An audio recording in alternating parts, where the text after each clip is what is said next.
Warahmatullahi wabarakatuh. Berjumpa kembali alhamdulillah dengan channel Pajang Sohya TV ya. Channel yang akan terus bersama-sama dengan Anda menunjukkan kebenaran Islam sebagai agama yang hak, agama yang tinggi dan agama yang paling mulia di sisi Allah ya. Dan channel ini akan terus bersama-sama kalian semua Ikhwan Fillah sekalian untuk membongkar tipu daya busuk kaum kafir dan membentengi umat dari upaya-upaya pemberontakan yang dilakukan oleh Bani Kunarion luar sana hingga hari ini ya Ikhwan Fillah. Nah, pada kesempatan kali ini langsung dari live JCC, Zoom JCC ya, kedatangan tamu saudara-saudara sebangsa setanah kita dari pihak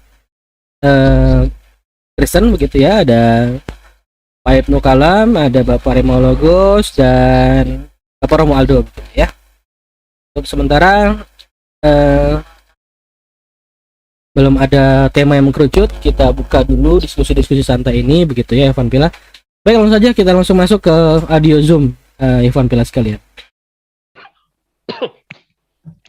Ya, terima kasih atas undangannya sekali lagi. Ini adalah topik yang cukup menarik. Apakah para nabi itu adalah pendukung tauhid atau penyembah satu Tuhan? Betul. Gitu ya. Jadi jawabannya belum tentu gitu. Nabi yang mana dulu? Karena setiap agama itu punya nabi. Ya. Yang perlu kita pahami adalah ya, agama dalam hal ini ya, tauhid atau tidak ya, berarti kita lihatnya tuh dari kacamata politeis atau monoteis gitu. Nah, agama monoteis ya, itu yang tercatat ya, itu yang pertama adalah ya dari Mesir, yaitu Atenisme. Itu sebelum bangsa Israel itu ada gitu. Jadi begitu bangsa Israel keluar dari penjajahan Mesir itu sekitar 1400 sebelum Masehi, ini melestarikan atau mencoba mewariskan agama monoteis ini lagi gitu. Jadi di samping agama-agama atau bangsa-bangsa yang lain itu menganut politeis ya, bangsa Israel ini muncul ya, dipimpin oleh Musa sebagai bangsa penganut monoteis. Nah, dari sini muncullah nabi-nabi di dalam bangsa Israel atau bangsa Yahudi. Jadi tentunya mereka itu juga menyembah Tuhan yang satu atau penganut monoteis. Tapi ada juga ya, hampir bersamaan dengan bangsa Israel ini ada Zoroaster. Itu juga penganut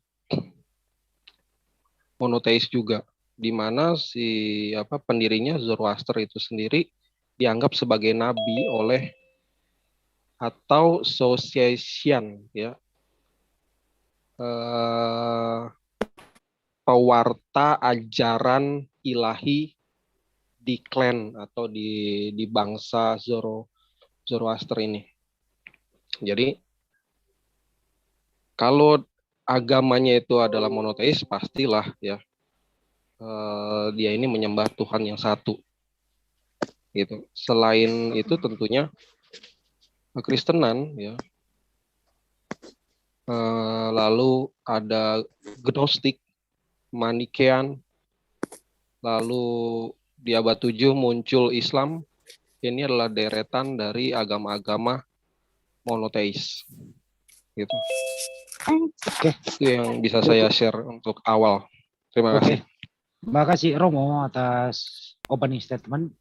Selanjutnya ke Bapak dari Sulawesi Selatan, Pak Ibnu Kalam. Silakan, Daeng. Ya, kalau politeisme dengan monoteisme sebenarnya tidak perlu dibedakan. Karena kalau di dalam Islam ada politeismenya. Itu. Seseorang tidak mampu, kurang sempurna ilmunya tentang monoteisme kalau dia tidak memahami politeisme. Itu yang saya tahu. Jadi analoginya itu saya tidak bisa mengetahui manis kalau saya tidak pernah merasakan pahit. Jadi saya harus tahu politeisme baru bisa tahu monoteisme. Dan ternyata di Islam ada politeisme. Nah, itu saja dulu. Baik, Daeng dari Sulawesi Selatan, Pak Kalam. Katanya ada politeisme, ada monoteisme. Ya, nggak apa-apa. Sebelum ke Pak Rema dulu ya, nggak apa-apa, kita dahulukan dulu. Pak Logos silakan. Sebelum ke Muslim, silakan. Pak Logos. Ya, ini mohon maaf sebelumnya saya potong sebentar ya. Ini Pak Ibnu Kalam ini, kamu itu berbicara tentang gospel kamu. Jangan Nggak berbicara apa-apa. tentang Quran dan Islam. Enggak, Ya, dia bukan ya. Muslim. Jadi berbicara tentang sudut pandang kekristenan memandang politisme dan monoteisme. Betul. Gitu. Jangan kamu singgung Islam. Kalau Islam nanti ada narasumbernya sendiri. Paham, Pak? Oke, baik. Nanti season kedua dibetulkan. Nanti habis ini Bro Ethan ya. Silakan dulu Bro Logos. Ya, kalau Kristen dari awal sih sebenarnya monoteisme. Hanya orang aja memandang itu entah apalah gitulah kira-kira. Itu aja Pak Andi. Baik, terima kasih. Singkat, padat. Tapi saya tahu kalau Pak Logos itu. Tapi kami di sini nggak mau membahas denom ya. Silakan Bro Etam dari Muslim.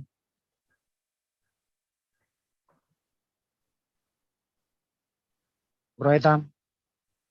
Ya, sorry. Silakan. Jadi sebenarnya kalau merunut kepada kitab para nabi atau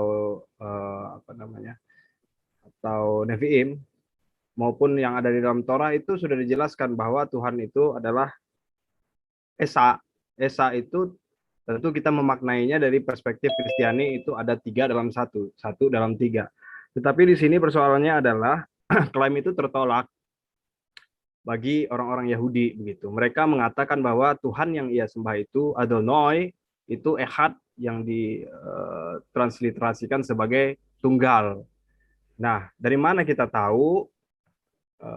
Di dalam Hagiyah atau Hanukah itu Talmud 3a ayat 19 itu dikatakan di sana bahwa Rabbi Elazar explained, the Holy One blessed be He said to the Jewish people, "You have made me a single entity in the world."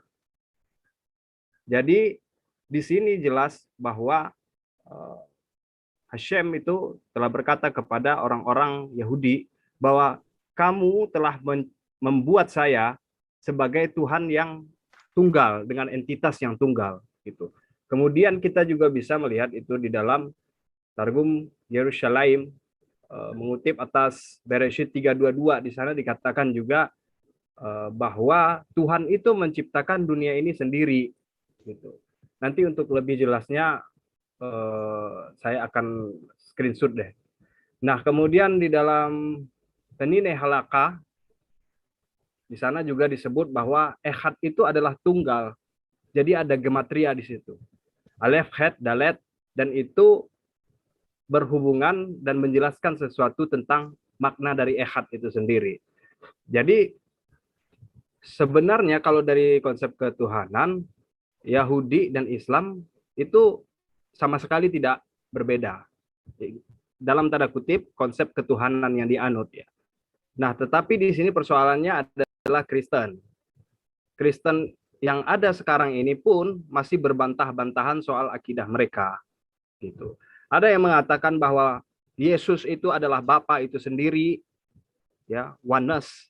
Ada yang mengatakan bahwa roh Bapa itu ada di dalam diri Yesus, sementara dia tidak sederajat, tidak satu tidak satu kekuatan dengan Bapa. Ada juga yang mengatakan bahwa Yesus itu hanya sebatas utusan, seperti yang dikatakan oleh saksi-saksi Yehova. Gitu. Nah, inilah yang memunculkan apa? Polemik di tengah orang-orang Kristen. Sampai detik ini mereka itu masih bingung dengan akidah mereka sendiri, sedangkan di dalam Islam dan Yahudi itu sudah final. Yang kita bahas di dalam Islam itu sekarang, kita lebih sibuk tentang fikih, tentang ijtima, bukan membahas tentang akidah. Itu kalau dari saya untuk pembuka sih. Oke, terima kasih Bro Ethan.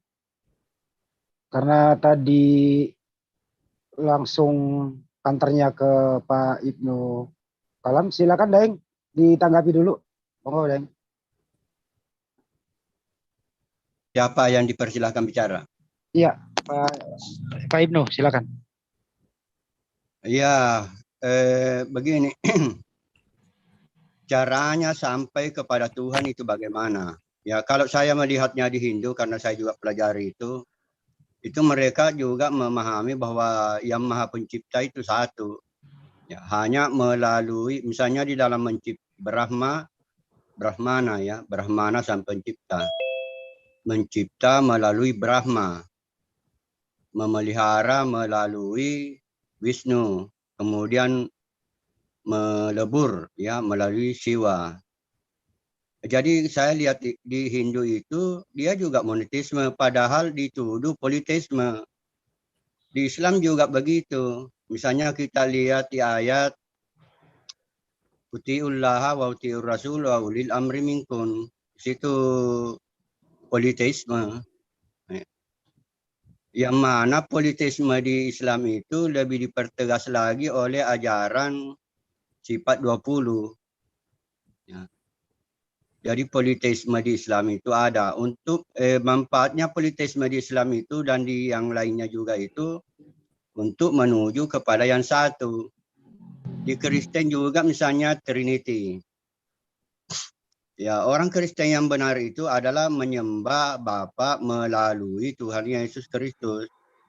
Bukan menyembah Yesus. Jadi menyembah kepada Yesus itu preskuneo namanya. Melalui dia. Jadi penyembahan secara nyata. Karena kalau orang Kristen mau menyembah Bapa, kan Bapa tidak terlihat.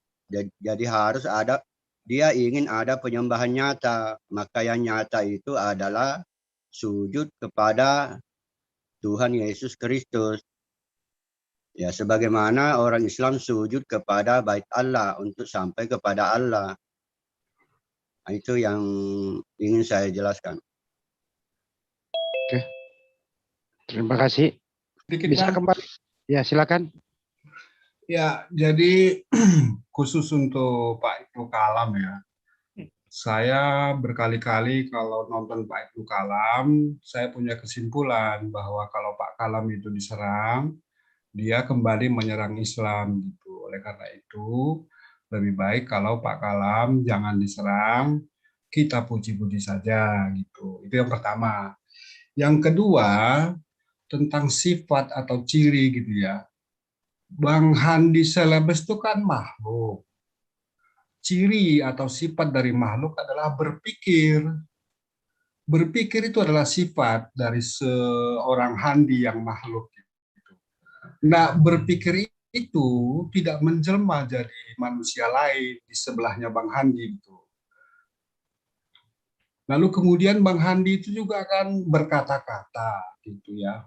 Ciri dari Bang Handi adalah berkata-kata, sifat dari Bang Handi adalah berkata-kata. Nah, Bang Handi, cirinya Bang Handi tadi, yaitu berkata-kata tadi, tidak menjelma jadi manusia lain dan duduk di sebelah Bang Handi gitu. Lalu kemudian yang berikutnya, salah satu dari sifat Allah adalah wahdaniyah gitu. Artinya esa atau tunggal. Nah, ada di Quran surat Al-Anbiya ayat 22. Seandainya di langit dan di bumi ada Tuhan selain Allah, tentulah keduanya itu akan binasa. Nah, ini kan harusnya jadi pegangan Quran supaya kita tidak mentafsir-tafsir ayat-ayat lain gitu loh. Karena apa? Orang menurut Quran, orang yang sesat itu berusaha untuk mendorong dalil-dalil yang dia tidak mengerti, mengalahkan dalil yang kabur gitu. Jadi sekali lagi sifat dari Allah adalah wahdaniyah yang ada di Quran surat Al-Anbiya ayat 22 gitu.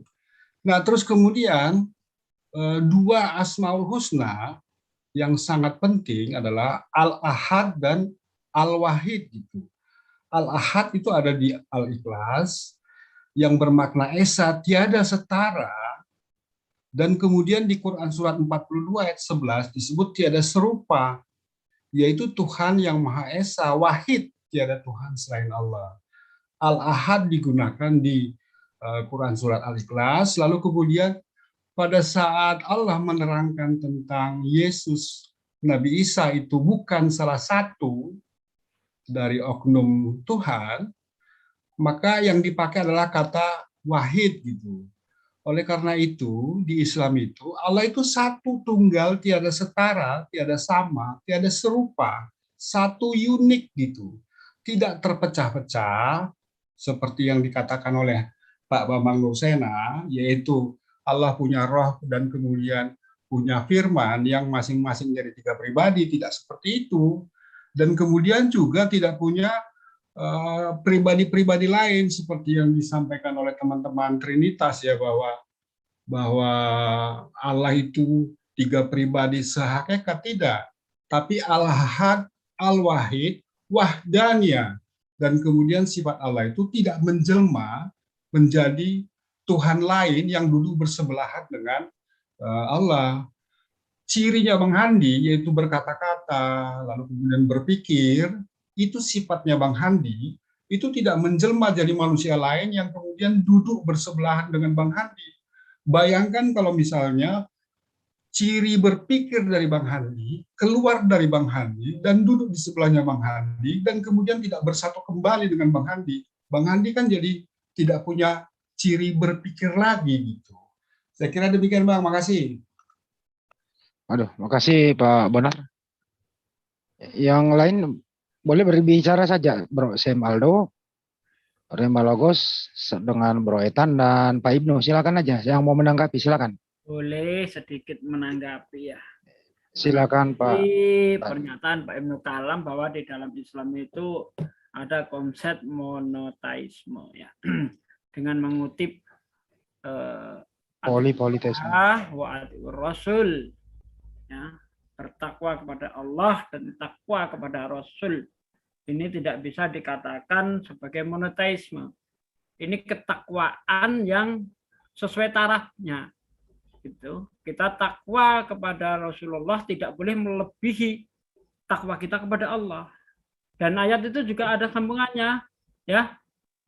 Ittaqullaha atiullaha wa atiur rasul wa ulil amri minkum. Wah, banyak dong Tuhannya orang Islam kalau gitu. Disuruh taat kepada penguasa pemerintah, ya tidak seperti itu cara pikirnya. Bahkan kita diwajibkan takwa, taat kepada orang tua kita. Bukan berarti orang tua kita Tuhan. Islam sangat anti, bahkan jijik dengan namanya politeisme. Makanya dalam ayat Al-Quran sangat jelas. Laqad kafaral ladzina qalu innallaha salisus salasah. Trinitas ditolak oleh Islam. Laqad kafaral ladzina qalu innallaha huwal masihu ibnu Maryam. Wanes ditolak. Penyembahan terhadap Yesus. Islam tidak seperti itu. Terus lagi ketika Isa ditanya oleh Allah, apakah engkau pernah mengatakan bahwa dirimu dan ibumu adalah salah satu dari Tuhan? Ini penolakan terhadap paham Maryamistis. Pada masa lalu ada sekte Kristen yang menyembah Maria. Itu juga ditolak di dalam Islam. Jadi Islam yang benar seperti apa? Qul huwallahu ahad, Allahu samad. Lam yalid walam yulad walam yakul lahu kufuwan ahad.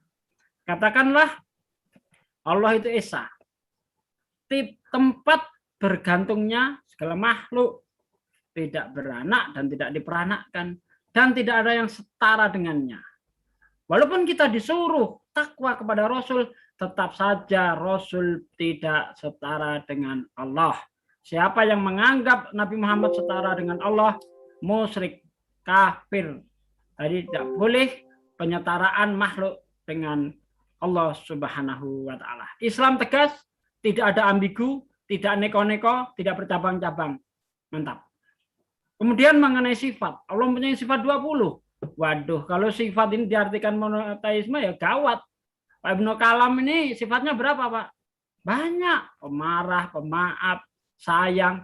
Apakah itu wujud? Ya tidak, itu wujud dari Pak Ibnu Kalam. Demikian juga Allah. Allah itu sifatnya ya ada digambarkan sifat 20 itu. Bahkan lebih sebenarnya, tapi yang wajib kita ketahui adalah 20. Bukan menyatakan Allah itu banyak, tidak demikian. Di dalam sifat Allah ada wahdaniyat, berdiri sendiri. Ya, di situ juga dikatakan mukhalafatul lil hawadis, tidak seperti ciptaannya. Nah, seperti itu. Jadi Islam ini tidak pernah ambigu ketuhanannya, makanya mengenai akidah, konsep ketuhanan, Islam sudah selesai, tidak ada yang berbeda paham. Demikian Bang Andi. Makasih Pak De Sugi. Yang lain mau menanggapi, silakan. Saya mau tanggapi masalah sifat. Silakan Pak. Ya, seperti Anda ketahui sudah saya sering mengumumkan bahwa saya di Islam adalah Mu'tazilah. Jadi terkait dengan sifat, kalau saya itu dikesampingkan, bahkan kalau perlu ditiadakan untuk mencapai tauhid, untuk mencapai laisa kamitslihi syai'un. Sambilkan contoh ya. Misalnya melihat, Allah Maha melihat, Allah Maha mendengar, dan Allah Maha mengetahui. Ya, bagi saya sebagai Mu'tazilah, ini sebenarnya bukan sifat, tetapi adalah perbuatan. Karena perbuatan maka ini diciptakan, semua diciptakan ini, termasuk pengetahuan. Ya. Karena Allah Maha tahu, untuk apa melihat? Itu bagi pemikiran Mu'tazilah. Sehingga demikian pula misalnya mendengar. Untuk apa Allah mendengar kalau sudah Maha mengetahui? Nah, ini semua dihilangkan, sifat-sifat itu dihilangkan untuk mencapai yang namanya tauhid. Nah, itu sasaran yang ingin dicapai oleh orang-orang Mu'tazilah. Jadi sifat itu memang seperti saya katakan tadi, bukan sifat sebenarnya, tapi itu adalah af'al, perbuatan. Ya. Karena mendengar itu ya perbuatan, melihat ini dimiliki oleh makhluk. Ya, untuk mencapai laisa kamitslihi syai'un yang tertinggi itu di dalam Al-Quran, bagi Mu'tazilah, laisa kamitslihi syai'un, maka semua sifat-sifat itu dihilangkan. Ya. Nah, itu yang ingin dicapai oleh orang-orang Mu'tazilah. Nama lain daripada Mu'tazilah adalah at-tauhid. Jadi orang-orang Mu'tazilah itu khusus mempelajari tentang tauhid. Tidak mempelajari tentang, tidak terlalu mengapresiasi tentang fikih. Nah, itu. Jadi memang kita berbeda ya antara ahli sunnah. Jadi saya selaku orang Mu'tazilah menyatakan bahwa orang-orang yang memahami sifat 20 itu masih musyrik. Ya. Karena bisa saya ajukan pertanyaan, misalnya sifat itu ada di mana? Ya? Apakah terpisah atau tidak? Atau apakah sifat itu berdiri sendiri di dalam diri Allah? Misalnya kita ambil kalam. Orang-orang Asy'ari memahami kalam itu, sifat kalam, itu penjelasannya mirip dengan orang Kristen, di mana kalam itu dikatakan kalam nafsi. Jadi sifat berbicaranya Allah ada di dalam diri Allah. Nah, ini penjelasannya orang Kristen. Makanya orang Mu'tazilah muncul bahwa tidak seperti itu. Tidak ada yang seperti itu kalau menurut Mu'tazilah. Karena Mu'tazilah ingin mencapai tauhid bahwa laisa kamitslihi syai'un. Ya. Kalau kita menggambarkan Allah Subhanahu wa taala memiliki sifat kalam itu ada di dalam diri, demikian pula sifat-sifat yang lain, maka tauhid tidak bisa dicapai. Nah, itu. Sedikit Bang. Ya. Bang Andi. Iya. Jadi saya jadi agak menentang Pak Kalam ya. Kalau saya menentang Pak Kalam bisa menyerang saya nih. Jadi saya agak hati-hati ngomongnya. Jadi kalau Pak Kalam mengatakan bahwa Pak Kalam adalah Mu'tazilah yang berusaha memurnikan ketauhidan secara kaku dan mati, bahwa Pak Kalam adalah Mu'tazilah yang ingin mentauhidkan Allah secara kaku dan mati, maka sejatinya Pak Kalam tuh nggak bisa mengatakan bahwa Yesus itu Tuhan, Yesus itu Allah, nggak boleh Pak Kalam. Karena apa? Pak Kalam sudah mengaku bahwa Pak Kalam itu adalah Mu'tazilah yang Pak Kalam bilang at-tauhid yang ingin mengesahkan Allah secara kaku dan kemudian secara rigid gitu. Itu yang pertama. Tapi mohon maaf Pak Kalam ya, jadi jangan sampai kita bertengkar karena biasanya Pak Kalam itu biasanya kalau ditengkarin orang, Pak Kalam balas gitu. Yang kedua, pada saat Pak Kalam itu berpikir, pikirannya Pak Kalam itu tidak keluar dari dirinya Pak Kalam, tetap ada di dalam dirinya Pak Kalam gitu loh. Lalu kemudian pada saat Pak Kalam itu berbicara, itu ada di dalam Pak Kalam itu. Lalu kemudian inilah yang perlu dipegang, bahwa kita memegang hal-hal pokok yang diketahui oleh kita, jangan melampaui apa yang di luar kemampuan kita, supaya kita tidak pusing sendiri. Pada saat Pak Kalam berpikir, pikirannya Pak Kalam itu ada di dalam dirinya Pak Kalam dan tidak menjelma jadi manusia lain yang duduk di sebelah Pak Kalam, tapi kemudian hasil pikir dari Pak Kalam, misalnya Pak Kalam membuat kandang sapi, hasil pikirnya itu tidak sehakikat lagi dengan Pak Kalam. Gitu. Kandang sapi adalah kandang sapi, Pak Kalam adalah Pak Kalam gitu. Nah, bagi saya yang seperti ini sudah selesai, sudah cukup gitu. Jangan melampaui apa yang mampu kita pikirkan. Kalau kita terus-menerus memikirkan yang seperti itu, kita bisa sesat, kita bisa sakit, kita bisa gila. Gitu Pak Kalam. Makasih. Oke. Ya, Jadi sebelum lagi. sebentar Pak, saya jelaskan dulu ke teman-teman. Ya, ada yang bertanya apa itu Mu'tazilah ya. Mu'tazilah ya, ikhwatillah ya. Mu'tazilah adalah berasal dari kata itu apa itu tadi? Menyisahkan Kita diri. Kita salah, memisahkan diri, terus kemudian itu mengasingkan diri dengan konsep teologi Islam, tapi dari Islam ditinjau dari Islam, mereka ini dikatakan sesat, menyesatkan ya. Itu pendapat yang ada berkembang di masyarakat. Artinya Mu'tazilah ini cara memandang Al-Quran tidak sesuai pada umumnya. Sesat, menyesatkan yang namanya Mu'tazilah ini. Harus dijelaskan ke umat. Silakan Pak Ibnu. Saya dulu yang menjelaskan karena Anda menuduh saya sesat. Ya silakan Pak. Ya.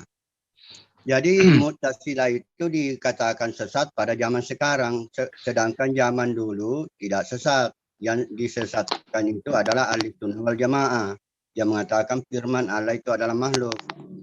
Jadi mulai dari akhir pemerintahan dari Bani Umayyah sampai kepada Bani Abbasiyah, seterusnya itu Bani Abbasiyah, ideologi negara adalah firman Allah adalah makhluk, untuk melawan ajaran Kristen Trinity yang mengatakan firman Allah gairu makhluk.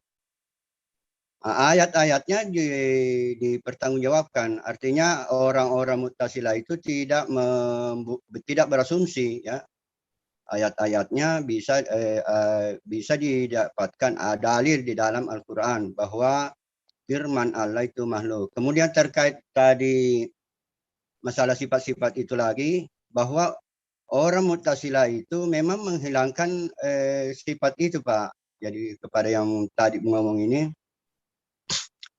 karena kalau Bapak penjelasannya tadi Bapak ini menyatakan bahwa dia membandingkan Allah itu dengan sesuatu, dia membandingkan Allah dengan saya, tadi itu penjelasannya. Sedangkan Mu'tazilah itu tidak mau membandingkan Tuhan dengan Allah Subhanahu wa taala dengan sesuatu pun. Jadi laisa kamitslihi syai'un wa huwa Tidak dibandingkan Pak, saya potong Pak. Tidak dibandingkan Pak, tidak dibandingkan. Dianalogikan supaya Anda ngerti ya, gitu. Dianalogikan. Jadi tidak biar dianalogikan, tidak bisa karena Allah Subhanahu wa taala itu di luar jangkauan pemikiran manusia ya. Orang Mu'tazilah juga mengatakan bahwa Allah tidak bisa dilihat. Sedangkan Nabi Muhammad ada hadisnya mengatakan Allah bisa dilihat. Orang Mu'tazilah bisa jawab itu. Baik. Silakan yang mau Menjawab. Pak. Jadi mohon izin Pak Kalam. Jadi kalau nggak salah tadi Pak Kalam bilang bahwa bagi bagaimana tadi Pak yang mengatakan bahwa firman itu adalah makhluk Pak?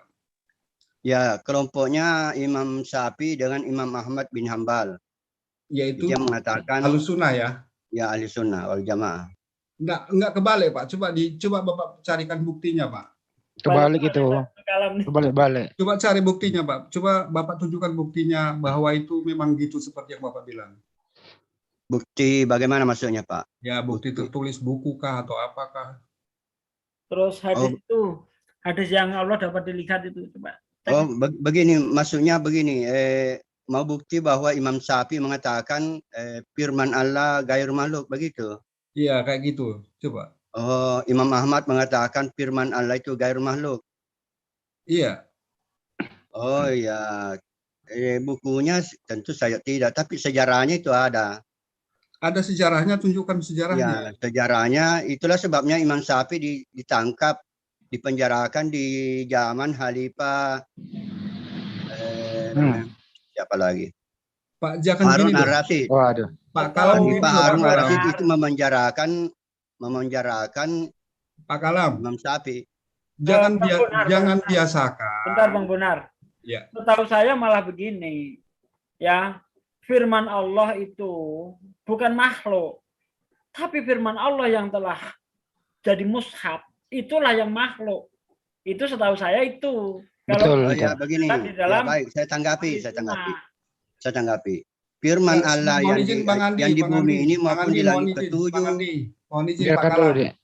Mohon izin. Jadi gini, itu jangan tetap diteruskan kalau Pak Kalam tidak bisa menunjukkan bukti. Capek Bang, gitu loh. Kita malah mumet Ya. sendiri, malah bertengkar. Aku jadi benci pada Pak Kalam. Saya rasa Ustaz Handi tahu itu bahwa ada bukunya Imam Syafi'i, ada buku-buku Islam menuliskan seperti itu.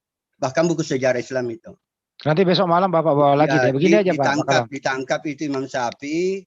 Sebentar, Oke. dengan saya Imam Ahmad coba bin itu Hanbal. ya. Tetapi yang paling disiksa itu Imam Ahmad bin Hanbal. Bahkan ada Baik. videonya. Baik. Jadi di JJC ini, apapun yang kalian katakan, itu baiknya harus ada data. Entah itu video, link video, ataupun buku. Sehingga kita cross-check bersama-sama.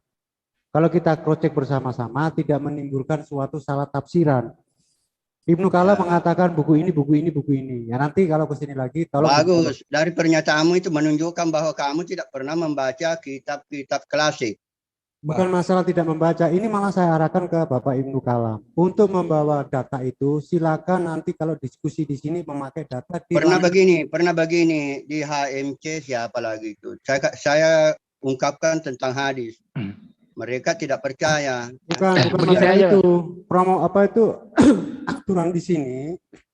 Itu kalau seseorang membawa sesuatu narasi, itu alangkah baiknya dibawa datanya, tunjukkan ayatnya, tunjukkan videonya. Nanti kita buka bareng-bareng, kita pelajari bareng-bareng. Ya, kalau misalnya Imam Syafi'i kan tidak ada di dalam Al-Quran, tidak ada dalam hadis kan. Kalau sesuatu hidup dibawakan ke 150 sini, tidak ada tahun. data, ya, tidak ada data, tidak ada bukunya. Terus apa Ya. yang kita bahas di sini kan jadi Bisa dicari datanya di NU Nahdlatul Ulama. bukan masalah bisa dicari, tetapi seharusnya yang membawakan itu yang membawakan data, jangan kami yang disuruh mencari datanya. Itu Oh nggak ya, fair. baik. Ya itu bukan masalah dibaca, tetapi Ya, yang membawa data itu harusnya yang mau Ya, tanya di sini. saya tetap kalau begitu lebih baik saya bersumpah di atas, saya letakkan Saya Al-Quran di tidak atas memerlukan kepala saya. sumpah Bagaimana? ataupun apa. Ini untuk pembelajaran kita semua. Saya letakkan Al-Quran di atas kepala saya. Bagaimana? Saya Dan tidak kamu juga memerlukan letakkan itu. Al-Quran di atas kepalamu. Bagaimana? Saya tidak Pak. memerlukan itu. Di sini aturannya jelas. Kau Kalau pecundang. seseorang membawa data, itu baru kita enak berdiskusinya. Kalau ada seseorang di sini cuma ngomong saja tanpa data, itu termasuk bagi saya kan omong kosong. Nah, karena tidak ada data, lebih baik kita keluar Al-Quran di atas kepala. Nggak bisa Pak. Bapak Tidak bukan bisa. muslim Tidak lagi memerlukan Pak. itu. Kita tidak memerlukan sumpah-sumpahan, kita memerlukan data yang tertera dan bisa di-share sini. Selagi tidak ada data ataupun Tidak usah kau screen percaya. yang ada di sini, bagi Tetaplah saya dalam kebodohanmu karena kosong. kamu tidak percaya buku-buku Bukan agama. salah tidak percaya atau percaya. Di sini aturannya jelas. Siapapun di Makanya sini. kita sumpah, kita bersumpah. Aku tidak memerlukan sumpah. Tolong itu di mute. Itu orang ini nggak ngerti aturan. Aturan di JCC. Kalau begitu saya keluar. Oh, silakan. Silakan. Kita Orang butuhkan kafir ya, orang yang ngomong keluar kosong. sana. Nggak memerlukan. Biar. Jadi di sini siapapun itu data dibawa. Kita nggak memerlukan sumpah lah. Kita nggak memerlukan ini. Kita Data bicarakan yang kita perlukan. Bukan asumsi. Nah, itu. Kita terus sumpah di sini. Sumpah sekarang itu nggak ada artinya. Orang kayak gitu kok sumpah apanya?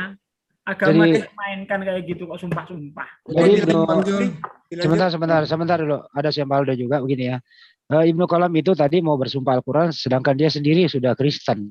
Maksudnya bersumpah bawa Bible begitu ya. Bawa Bible itu Ikhwan Fillah ya. Beliau itu sudah bukan lagi Islam. Tapi saya ngerti tentang Al-Quran. Mu'tazilah itu sesat. Saya 8 tahun belajar itu.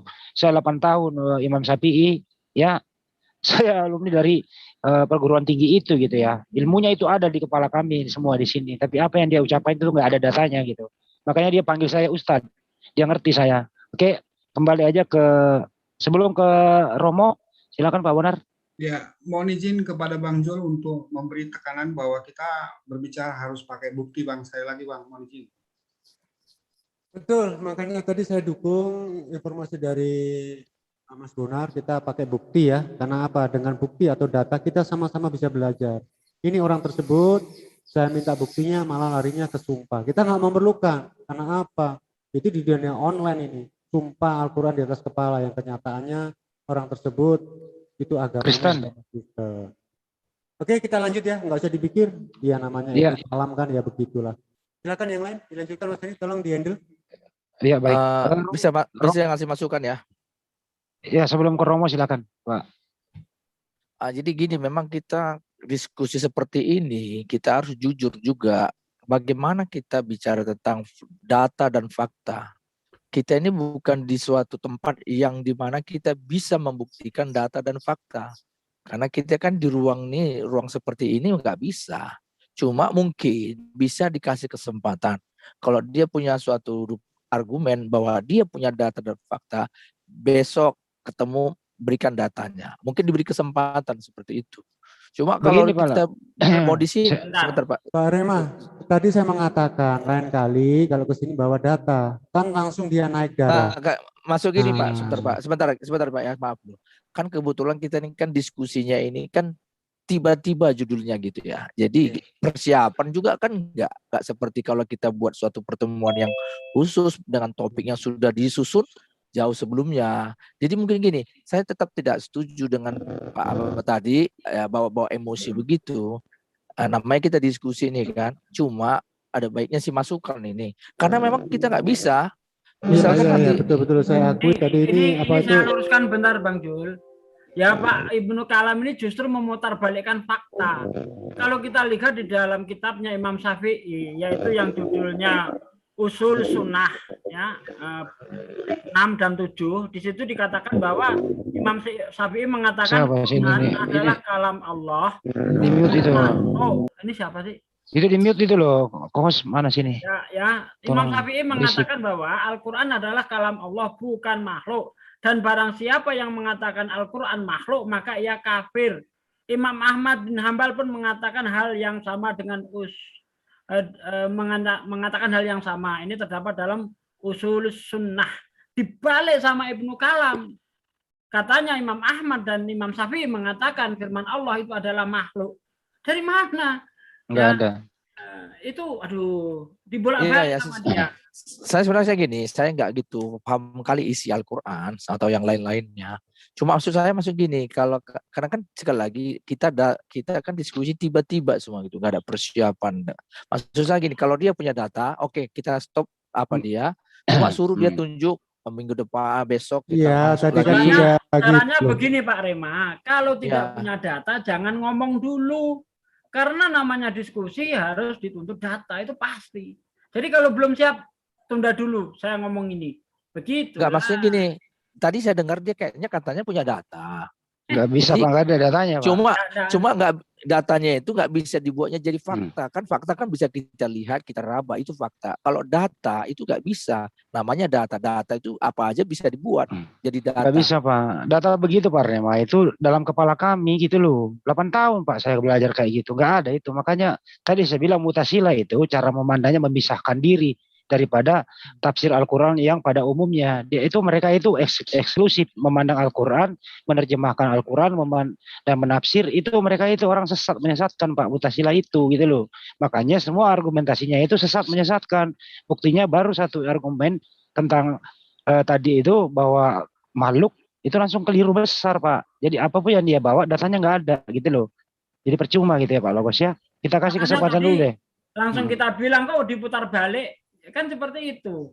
Karena Betul. memang Imam Oke, udah nggak usah kita bahas. Yang jelas tadi sudah formasinya sudah oke. Kita bahas lagi nggak habis-habis ini. Kita langsung berganti formasi. Tapi saya mau tanya pasti dulu, itu Bapak itu tadi Muslim apa Kristen? Kristen. Pak. Loh, kok mau sumpah pakai Al-Quran apa yang Makanya Pak. Makanya dengan tegas saya tolak itu. Saya nggak membutuhkan sumpah-sumpah, yang saya perlukan di sini data disajikan. Kalau belum ada datanya kan saya sudah menghimbau. Nanti kalau ke sini lagi bawa data. Bagi saya itu sudah saya peringatkan begitu. Nggak tahu lah apa kena tembakau Aceh, dia itu nggak tahu juga ya. Ya tapi bagaimanapun itulah pernak-pernik di dalam dunia perdebatan pasti ada yang. Iya. Kalau saya sih seperti Pak Handi bilang tadi, saya setuju kalau ada data, contoh di Bible, katanya Yesus itu terkutuk, ya ada di Bible gitu. Jadi itu fakta kan, data. Saya secara pribadi, saya nggak membela Pak Handi, saya bicara data fakta gitu loh. Nah, misalkan juga ada seperti itu di Al-Quran. Cuma kalau ada yang bilang Yesus itu disalibkan di tiang listrik, itu udah adalah pelecehan namanya kan. Betul. Ngawur sudah itu, ngawur itu. Tapi gini, tetap harus kita dewasa lah dalam berdiskusi. Kalau ada tertulis dalam satu kitab kita, ya nggak boleh kita katakan melecehkan. Mungkin gaya kita menyampaikan, ya mungkin kadang harus dirubah lah ya. Jangan seperti kesannya. Itu tetap nggak boleh, dilarang itu. Kita nggak boleh bicara tidak sesuai fakta, itu nggak boleh. Maksudnya begini, contoh cara menyampaikan, jangan kesannya melecehkan gitu, walaupun ada tertulis datanya gitu loh. Oke. Caranya itulah. Oke lah, kita lanjut Pak Adi. Oke, baik, nadanya harus flat ya Pak ya. Baik. Silakan Romualdo dulu dari tadi nih. Maaf Romo, silakan. Saya setuju dengan apa yang disampaikan sama saudara Rema ya. Jadi usulan saya kepada panitia di sini, khususnya Kak Handi, adalah tentukan dulu ya temanya itu apa, lalu baru undang narasumbernya berdasarkan tema tersebut, sehingga si narasumber bisa menyiapkan apa yang harus dipaparkannya. Nah, dalam banyak ruang diskusi akademisi ya, saya selalu menyajikan paparan lewat PowerPoint. Jadi akademisi itu bicara ya berdasarkan data. Jadi data tuh taruh dulu di semua data itu di atas meja. Baru dia bicara. Nah, kalau diskusi di sini ya, itu saya sering kali diundang, tapi kan dadakan. Nah, ini aja, terus terang aja. Kalau topik yang ini tadi saudara tanya, saya bisa jawab ya. Referensi saya Karen Armstrong, Sejarah Tuhan gitu. Tapi kalau nanti berkembang, ya saya nggak tahu gitu. Apakah saya bisa menghafal referensi saya? Karena keterbatasan ingatan, lalu kalau saya sendiri keterbatasan lokasi, saya nggak ada di dalam perpustakaan saya gitu. Saya ada di Bandung, perpustakaan saya ada di Jakarta. Itu usulan dari saya, terima kasih. Baik, usulannya tetap kami perhatikan, jadi ya formasi kita tetap masih menerima ya. Mungkin nanti kita adakan undangan, temanya ini, pendapat muslim ini, dari Kristen ini. Memang sudah pernah kita lakukan, tapi khusus malam ini kan mendadak semua. Dalam mendadak ini, ya kita harus pakai rambu-rambu. Kalau sudah dia mengungkapkan sesuatu, ini ada di kitab ini, yang kita minta itu mana kitabnya, mana alurnya. Ternyata orang tersebut tidak bisa menunjukkan dan nada sudah mengancam. Kalau begitu saya keluar, ini kan sudah, kalau diteruskan nggak baik. Tapi kami di sini tetap menyediakan ruang. Kalau maunya datanya nggak ada, ya silakan kapan-kapan datang ke sini. Ini dalam formasi yang belum formal ya. Kalau formal kami akan mengadakan undangan undangan secara tertulis, dan di situ kita akan kasih temanya ini. Nah, kita pakai moderator, kita pakai timer, dan ditentukan pada jam dan waktu yang sudah kita tentukan bersama-sama. Tapi khusus malam ini dan mungkin malam-malam yang lain kan kita tidak ada tema, mengalir begitu aja. Dan Baik. mengalir begitu saja, lancar-lancar aja. Khusus malam ini kan ya kita saksikan sendiri. Tapi itu biarlah, itu sebagai pelajaran kita semua untuk kedepannya kita akan mengadakan diskusi secara terstruktur. Ini buat pelajaran kita semua. Monggo Mas Andi dilanjut. Ya, jadi gini, tadi memang saya yang mengundang, memang beliau kalau saya undang itu mau. Makasih juga Romo Aldo, saya undang mau, Pak Rema gitu ya. Jadi gini tadi, terhubung tadi karena kan spontan, terus teman-teman banyak. Jadi saya ambil topik yang ringan, tentu dikuasai semua oleh yang sering diskusi adalah tentang ajaran para nabi, ada apakah tauhid kan ini sebenarnya kalau sering berbicara ini nggak perlu disiapkan kan begitu. Semua ada dalam kepala lah. Tergantung kita bijak bagaimana bisa menerangkan supaya nggak melebar dan bisa blunder kayak tadi gitu loh. Nah mestinya memang tadi ini kan tidak akademis sebenarnya Pak Ibnu Kalam ini kan beliau dalam struktur sekolah formalnya kan nggak ada. Jadi maklum sih juga enggak, tapi ya perlu dimaklumi juga kan orang tua kan begitu. Mereka terlalu melebar di luar sistem tadi dengan topik begitu sehingga melebar kemana-mana gitu ya. Dia nggak mampu menunjukkan data. Nah itu tadi ya makanya itulah namanya juga orang tua bukan kita maklumi tapi lain kali lah mungkin kalau masuk ya bawa data karena kami muslim itu nggak pernah bicara kalau nggak ada data ya karena tadi sengaja saya ambil topik yang ringan gitu supaya bisa mengakomodir semua yang ada di sini gitu loh. Silakan Pak Desugi ditambahkan. Ya itu tadi dia sendiri yang melebar, dia sendiri yang kelimpungan.